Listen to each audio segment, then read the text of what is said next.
Olá pessoal, tudo bem? Esse é o nosso segundo vídeo da série de 3 que eu estou preparando sobre o Brasil Império. Dividi esse império em 3 grandes temas, vamos dizer assim. No primeiro eu tratei de política, já está disponível, você pode acessar. Neste aqui eu vou falar dos conflitos do século XIX. E no próximo eu falarei de alguns aspectos econômicos do Brasil Império. Espero que vocês gostem. Vamos lá! Então, a gente já começa com uma revolta acontecida em Pernambuco em 1824 e essa revolta vai ser a base, vai ser o estopim para a chamada Confederação do Equador. Antes da gente falar dos conflitos propriamente dito, eu preciso fazer um esclarecimento mais conceitual aqui. O que acontece? Essa sensação de ser brasileiro, essa coisa de uma unidade nacional, ela era muito rasa no século XIX. Então, você não tinha um povo brasileiro, você tinha um povo pernambucano, um povo paulista, um povo do Rio de Janeiro e por aí vai. E aí, mais forte que o sentimento brasileiro e que o interesse nacional eram os interesses locais. O processo de independência, a transição de um Brasil que era ligada a Portugal para o Brasil que é livre de Portugal, ela abre oportunidades para essa elite. Então essa elite ela vê, com a independência de 1822, a chance de ampliar os seus interesses, de fazer valer suas vontades de modo mais intenso, já que o Brasil não é mais ligado a Portugal. A grande questão é que há obstáculos para isso, há decisões que precisam ser tomadas para isso. Por exemplo, a decisão de abrir mão do seu poder local em nome de um imperador, isso é um empecilho. Pensa numa elite pernambucana ou baiana, né? Pensando que o Nordeste são as maiores resistências à política imperial. Pensa num grande fazendeiro, num ricaço baiano que pensa, poxa vida, eu lutei pela independência, defendi a independência para entregar o governo nas mãos de um imperador que está concentrado no Rio de Janeiro, que dá cargos para portugueses, que só pensa na elite de São Paulo e do Rio. Então, essas coisas sempre pesavam. Então, sempre há um clima de insatisfação pairando no ar durante todo o Império. Interesses estritamente locais às vezes vão aflorar e vão gerar vários movimentos que a gente vai tratar aqui nesse vídeo, começando agora pelo movimento de Pernambuco, que vai se espalhar por outros estados. A Constituição outorgada de 1824, que eu já expliquei em outro vídeo, que não foi uma Constituição liberal ou com uma ampla participação da Constituinte, com representantes de vários estados, nada disso. Dom Pedro dissolveu a Constituinte, criou uma Constituição a seu feitio, lançou lá o quarto poder, que é o poder moderador, que é um poder de controle do imperador. Então, a Constituição de 1824 gerou insatisfações diversas. Havia outras questões também, como a questão dos impostos, e aí sempre que você tem elite no movimento, para você averiguar essa participação da elite, é a questão dos impostos. Quando o movimento encabeça de cara a luta por menos impostos, aí você já pensa, opa, então há um protagonismo das elites nesse movimento, porque briga por menos impostos é uma briga estritamente das elites. Ter menos impostos, há uma insatisfação com a Constituição de 1824, há uma insatisfação com as decisões políticas concentradas no Sudeste que alijam, que tiram o Nordeste das decisões, e aí o movimento começa em Pernambuco e vai se espalhando. Pernambuco, Piauí, Ceará, Paraíba, Rio Grande do Norte. São os estados que participam. Então, esses estados criaram um novo país, vamos dizer assim, independente do Brasil, chamado Confederação do Equador. O nome se deve à proximidade à linha do Equador, você pode ver no mapa, e foi passageiro, não passou do primeiro ano, as tropas imperiais foram acionadas, reprimiram o movimento e contiveram esse desejo separatista. Né? Na verdade, havia um lema muito forte assim, entre os revoltosos. Eu me libertei de Lisboa, me libertei de Portugal para ficar submisso ao Rio de Janeiro. A imprensa também ajudou muito o movimento. Aliás, esses movimentos lá atrás, quando o Império, lá na frente, quando o Império acabar, a proclamação da República, agora a Confederação do Equador, esses movimentos são muito influenciados, dependem muito do papel da imprensa. Aliás, movimentos gerais, se você for lá no 20 também, o governo de Vargas, a ditadura militar, quedas de governos recentes, a imprensa influencia demais. Tem uma questão conceitual também sobre o papel da imprensa que a gente pode trazer mais recente, porque é um processo de transformação. A grande imprensa passa por crise. Quando eu falo grande imprensa, estou falando de grandes portais. Antigamente, se você queria checar se uma coisa era verdade ou não, era se passaria no Jornal Nacional, falou no Jornal Nacional, então era um símbolo de credibilidade. E de alguns anos para cá, isso tem caído demais. Você tem desconfiado da grande imprensa. E aí você tem buscado outros canais, YouTube, blogs, políticos. O algoritmo, ele faz essas notícias chegar até você, porque ele trabalha assim. O que te revolta aparece muito na sua linha do tempo. Né? O que te revolta politicamente, aquilo que você não concorda.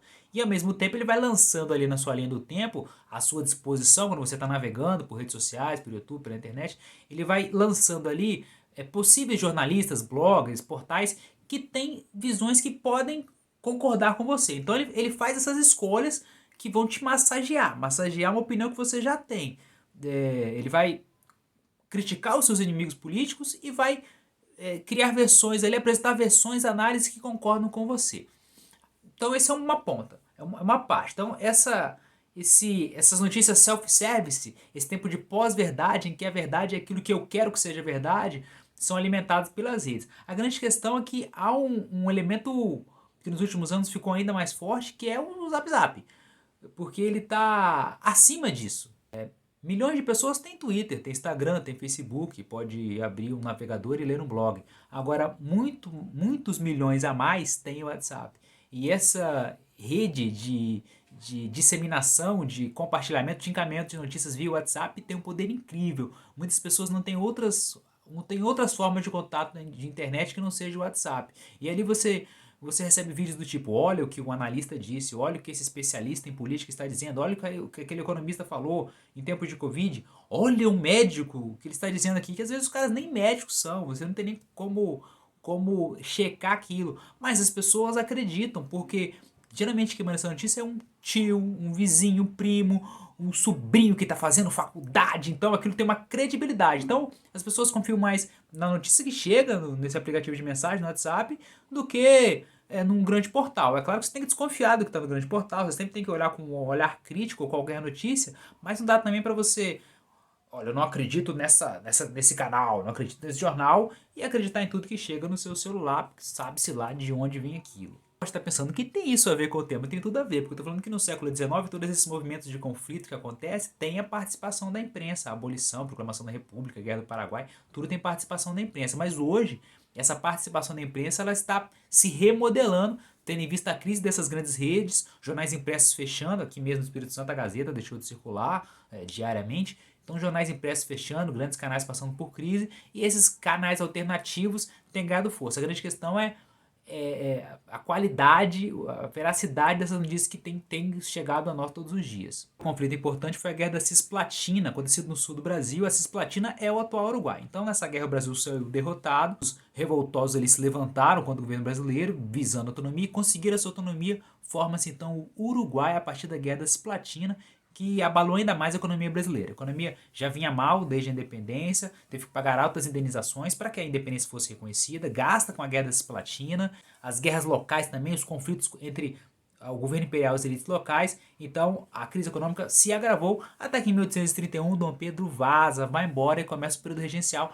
que nós já falamos em outro vídeo. O período regencial foi quente, foi tenso. Foi talvez o período mais tenso do século XIX. É claro que a Guerra do Paraguai lá na frente foi o maior conflito do brasileiro do século XIX, mas o período regencial foi o tempo que aqueles interesses locais, lembra que as elites locais não pensam como eu sou brasileiro, eles pensam eu sou paulista, eu sou carioca, eu sou mineiro, eu tenho os meus interesses da minha região. Então esses interesses diversos vão aflorar durante o período regencial, porque é um vazio de poder, não há um poder central, não há um imperador chefiando, encabeçando o regime, e aí diante disso, as elites começam a pensar, opa, agora eu posso emplacar meu interesse. E se eu tornar minha província independente? E se eu colocar o meu grupo no controle do governo da minha província? Então os interesses começam a aflorar e vão acontecer movimentos em várias partes. Um deles foi o Levante dos Malês, que eu já venho citando para vocês desde o primeiro ano, que é a questão interessante de você ter escravos no Brasil, africanos no Brasil, que já chegam aqui convertidos ao Islã, islamizados. Porque eles vêm de regiões da África.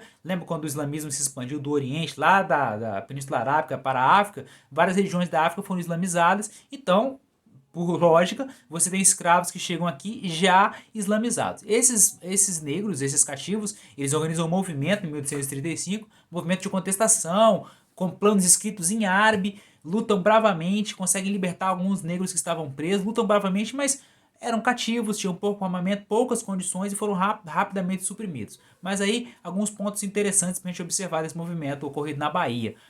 Um levante escravo, talvez o mais famoso levante escravo. Aí você fala, mas foi reprimido rapidamente. Mas você vê como era difícil um levante cativo no Brasil. É claro que fugas, quilombos, protestos nas fazendas são formas de resistência. Mas um levante como esse, em que se libertou negros aprisionados, se combateu autoridades, era muito raro no Brasil. Também em 1835, no mesmo ano que aconteceu a revolta dos malês, o levante dos malês, aconteceu lá no Pará a cabanagem, movimento estritamente popular, fruto de condições sociais ruins, pobreza. Lembra que a escravidão continuou, o Brasil virou independente, mas a desigualdade persistiu, concentração de renda, situação de pobreza extrema. Em 1835 eles conseguiram tomar o poder da província do Pará, mataram o governador, colocaram os cabanos, que eram nome dos populares, em diversos cargos importantes no poder, e aí em 1836, na verdade, eles já perderam o poder, mas lutaram bravamente por mais alguns anos ainda antes de ser totalmente derrotados pelas forças imperiais. Então, esse movimento vai acontecer em várias partes. Eu já falei aqui dos malês da Bahia, agora estou falando desse movimento no Pará, e eles vão sendo reprimidos pelas forças imperiais. 1835 foi um ano pesado para o Brasil. Eu falei que os anos de regência foram de conflitos e 35 já é o terceiro movimento que eu vou falar. Esse é a Farroupilha, acontecida no Rio Grande do Sul. Teve a liderança de Bento Gonçalves. Esse foi um movimento com participação popular, mas liderado, encabeçado pelas elites. Na verdade, as elites colocaram seus populares para lutar em nome da causa. Então você tinha os fazendeiros, que tinham escravos e pobres que estavam dependentes deles, e aí esses fazendeiros lutavam, e além de lutar, colocavam esses dependentes para lutar junto com eles. O Bento Gonçalves, que hoje é nome de cidade, foi um dos líderes, eles tomaram o governo da província, e depois, em 39 até, tomaram parte de Santa Catarina e formaram uma nova república, a República Juliana, porque isso aconteceu em julho. Criativo, né? Juliana, julho. Na verdade, veio algumas questões importantes ali, questão de impostos, novamente os impostos, aí você associa, se tem briga por impostos menores, você tem elites. É claro que a queda de um imposto, você pode ter retornos positivos, reflexos positivos para a população mais pobre, mas no caso deles, queriam menos impostos para a produção de charque, de carne, para a venda de couro, isso aí é para agradar a indústria pecuária, a economia pecuária, que era muito forte naquela região. Ela foi uma revolta duradoura em comparação com as outras, que ela foi de 35 até 45. Em 45 foi mediado um acordo entre o Império e as forças locais, e aí algumas reivindicações foram atendidas e o Rio Grande do Sul voltou a fazer parte do Brasil, integrar o país e não ser mais uma república independente. Essa coisa separatista é muito forte no Rio Grande do Sul ainda hoje e se materializou nessa época. Que há uma questão de impostos, há reivindicações, mas uma das primeiras ações dos farroupilhos foi tomar o poder do governo do estado. Então, isso demonstra que esses interesses locais de controle do poder estavam sempre em jogo. Quem nomeava os governadores era o governo imperial. E em muitos momentos, essa nomeação não agradava determinados estratos. É claro que nenhum governador, nenhum nomeado pelo império vai agradar a todos. Isso é óbvio. Então, sempre vai ter um grupo descontente e outro contente com a nomeação. E quando esse grupo descontente ele tem mais forças, vamos dizer assim, ele pode agir para tirar esse cara do poder e assumir o controle, tal como aconteceu lá no caso do Pará, com a cabanagem que eu acabei de falar, agora com a Farroupilha também, com esse movimento iniciado em 35. Os movimentos tiveram menos impacto, como a Sabinada, que aconteceu na Bahia, ela começou em 1837, e novamente as questões são as mesmas. Há uma situação de pobreza que afeta grande parte da população e há descontentamentos políticos por parte da elite. Aí você pode falar, pô, professor, mas aí você fala que são movimentos da elite que contam com a participação de pobres, porque ele vê nessa participação uma perspectiva de melhorar um pouco de vida. Por que um escravo vai lutar ao lado de um fazendeiro numa briga política? Porque esse escravo pode ter a promessa de uma alforria. Porque esse livre pobre pode ter promessa de comida, liberado, comida à vontade enquanto ele estiver lutando. Então são possibilidades que ele enxerga ali. No caso da Sabinada, revela um fator interessante, porque o movimento se concentrou em Salvador, ele não se expandiu para o interior da Bahia. Por quê? Porque as elites do interior da Bahia eram contra o movimento e apoiaram as forças imperiais. Sempre que eu falo assim, um movimento X, e aí vem as forças imperiais e reprimem esse movimento. Você deve pensar, caraca, essa força imperial é demais, né? Sniper, fuzil, helicóptero, tudo. Tô zoando, né? Não tinha nada disso nessa época.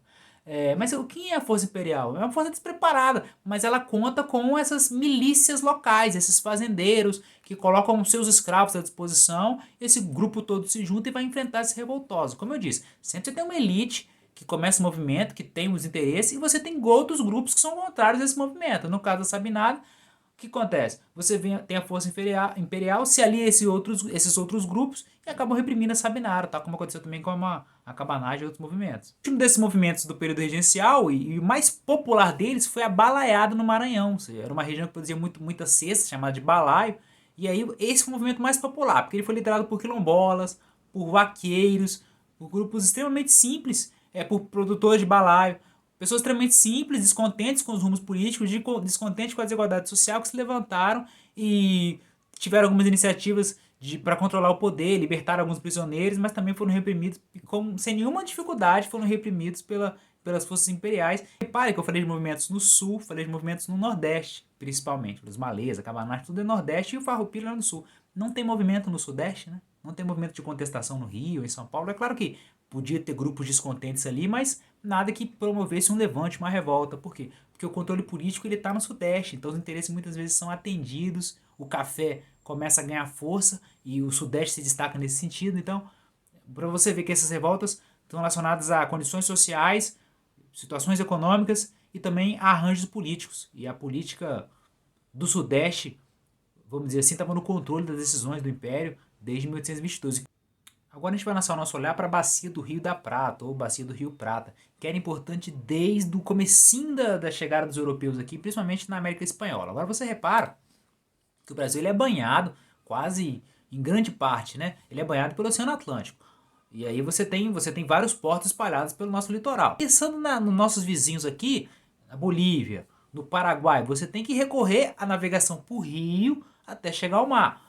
O Uruguai, a Cisplatina que vira Uruguai, tem essa vantagem de ter acesso ao mar. A Argentina também. Mas para o Paraguai, para a Bolívia, para outros países, você tinha que passar por rio. Então o Rio da Prata, o Rio Paraná, que estava nessa região, eram fundamentais do ponto de vista estratégico, do ponto de vista da soberania, do ponto de vista econômico e do ponto de vista de você, quem tivesse o controle desses rios poderia exercer influência sobre os seus vizinhos. Por isso o Brasil tinha tanto interesse no controle dessa região, assim como o Paraguai, assim como o Uruguai e a Argentina. Para o Paraguai era crucial o controle do Rio da Prata, e se no acaso o Paraguai perdesse o controle desse rio, não tivesse condições de navegar esse rio, o Paraguai seria sufocado. Na década de 60 lá no Paraguai havia dois grupos principais, os blancos e os colorados. Os blancos eram um grupo mais tradicional, bem conservador, ligado a grandes fazendeiros. E o Brasil estava de olho nessa dualidade política.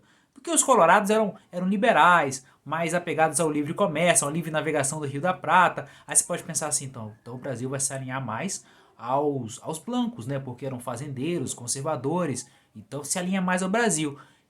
Errou. O Brasil se alinha aos colorados. Fala, pô, mas que loucura, mas os colorados são liberais, o Brasil é conservador, controlado por fazendeiros e tal. Mas aí que tá. Para o Brasil era interessante que o Paraguai tivesse postura liberal no sentido de comércio, no sentido de navegação do Rio da Prata. Então para o Brasil era interessante apoiar os colorados. E da mesma forma os outros países. O Uruguai recém-criado, a Argentina. Então esses, de modo geral, Brasil, Uruguai e Argentina tinham uma simpatia maior com os colorados em virtude desses interesses comerciais em comum. Tensões permanecem no ar, o Brasil se intrometendo na política paraguaia, assim como o Uruguai e a Argentina também. O Paraguai temeroso e tendo que tomar uma atitude, o Paraguai invade o Mato Grosso, não encontra resistência, o Brasil não esperava, não tinha forças imperiais suficientes lá. Toma o Paraguai sem susto, gosta da ideia, assume o controle daquela região e toma gosto pela guerra. O Paraguai faz o seguinte, eu vou invadir o Uruguai também. Essa área não é tão forte assim, um país recente, brigou recentemente com o Brasil, que era Cisplatina, né? Então virou Uruguai, não é tão forte assim, vou invadir o Uruguai também e ainda pego uma partezinha do sul do Brasil. Desse interesse paraguaio, após ter invadido o Mato Grosso, invadir também o Uruguai e uma parte do sul do Brasil, o Brasil precisa reagir, o Uruguai obviamente precisa reagir, e a Argentina não está satisfeito com esse crescimento todo do Paraguai na região. Forma-se a Tríplice Aliança, a União Brasil, Uruguai e Argentina, para enfrentar o Paraguai. Achou-se que seria uma guerra simples, uma guerra rápida, mas essa guerra se estendeu por alguns anos. Por quê? O Brasil retomou o Mato Grosso, o Uruguai conteve esse interesse do Paraguai de invadir seu território, mas o Paraguai recua. Mas o que acontece com o Paraguai? Essas nações queriam dominar o território paraguaio, então os paraguaios não podiam admitir que isso acontecesse. Então ficou uma guerra defensiva da parte do Paraguai. O Paraguai fica se defendendo, o Brasil precisa gastar muitas vidas, muito dinheiro, o Paraguai então nem se fala, perdeu metade da sua população. E quando eu falo assim que o Paraguai perdeu metade da população, quem é a população que morre pela guerra? É a população geralmente masculina e idade economicamente ativa. Então sobra muitas mulheres, muitos idosos, muitas crianças. Então o Paraguai termina a guerra arrasado, tendo se reconstruir e tendo visto morrer metade da sua população, sendo que dessa metade, boa parte dela era a população que poderia trabalhar mais para reerguer o país, a população economicamente ativa. E como eu falei já no vídeo, às vezes você pode pensar, nossa, mas essas forças imperiais eram muito boas, muito fortes, muito equipadas, porque elas suprimiram Balaiada, Cabanagem, os malês, Farroupilha. Mas na verdade, o primeiro grande teste para esse exército foi essa guerra do Paraguai. Um outro grande teste foi a Guerra da Cisplatina, que o Brasil perdeu e perdeu o território. E aí, quem era o exército brasileiro? O exército brasileiro eram negros, eram mestiços, eram pobres. Muitos iam para a guerra porque os senhores mandavam os escravos para a guerra para não, ele, senhor, não ir ou seu filho não ir. Em 1870, o Solano Lopes, o grande líder paraguaio nesse conflito, foi morto. O Paraguai, como eu falei para vocês, ficou dizimado após o conflito. E o Brasil ficou vitorioso, mas o Brasil saiu bem machucado também da guerra do ponto de vista econômico, com muitos descontentamentos. A econômica foi muito forte, os gastos foram muito altos. Você tinha uma massa de pobres e de negros escravizados que tiveram a alforria prometida e não ganharam. Você tinha o exército descontente, porque o exército saiu valorizado. Nós ganhamos a guerra, mas ao mesmo tempo era um exército com muitos problemas, com baixos soldos, baixos salários. Era um exército que queria participar mais da política. Então você tem o exército descontente, você tem uma massa de escravos descontente, você tem uma elite descontente também com os prejuízos econômicos. Tudo se soma a um fato novo mais tarde, que é a abolição da escravatura em 1888. E aí essas elites locais que sustentam o governo abrem mão do seu poder em nome da manutenção de alguns interesses, como por exemplo a escravidão, perde um pouco o sentido para essa elite apoiar um governo que não serve nem para manter a escravidão. A bem da verdade, a elite do Sudeste, em grande parte, pressionou pela queda do Império nesse momento, porque essa elite queria indenização. Eles perderam sua mão de obra, que o negro era uma propriedade para eles, então eles perderam essa mão de obra e queriam uma indenização por parte do governo. Você vê que em nenhum momento se falou indenização para os negros, mas indenização para os fazendeiros. E aí não conseguiram essa indenização, e aí o governo deixou de ter sustentação. Reparem que eu falei de movimentos que acontecem no Nordeste, movimento que acontece no Sul, e eu falei que no Sudeste a coisa fica mais ou menos equilibrada. Agora, com a abolição, essa elite cafeeira, porque o café era o boom do momento, essa elite cafeeira do Rio, de São Paulo, e um pouco de Minas também, a elite do Sudeste, agora sim ela está descontente, agora sim ela quer o fim do Império, e agora o Império cai. Mas faltava o golpe final, e aí essa elite, esses clubes republicanos, já tinha ideias republicanas há muito tempo, a imprensa há muito tempo já defendia a República, olha a grande imprensa aí de novo, jornais impressos, né? Então já havia ideias republicanas rolando, e aí a crise pós-guerra do Paraguai, a abolição, essas tensões geradas enfraqueceram o Império, e aí esses republicanos junto ao alto escalão, tramaram, convenceram o alto escalão a organizar um golpe, a empreender o golpe e por fim a República. Em 15 de novembro de 1889, um aninho depois da abolição, 15 de novembro de 1889, o exército toma o poder sem resistência nenhuma, proclama a República com o Deodoro da Fonseca, o Marechal Deodoro da Fonseca. Então, foi um movimento republicano, conduzido pelas elites, mas com participação do exército e do alto escalão. Até porque esse baixo escalão era... Quem era o baixo escalão do exército nesse momento? Eram negros, libertos, pessoas pobres que não tinham força política para derrubar o imperador. Então é isso, pessoal. Esse vídeo acaba aqui. A gente se vê ainda num terceiro vídeo sobre essa temática de império. Dividir isso em 3 partes, falando aí de política, conflitos e o terceiro vídeo de economia. E a gente se encontra lá, tá bom? Abraço.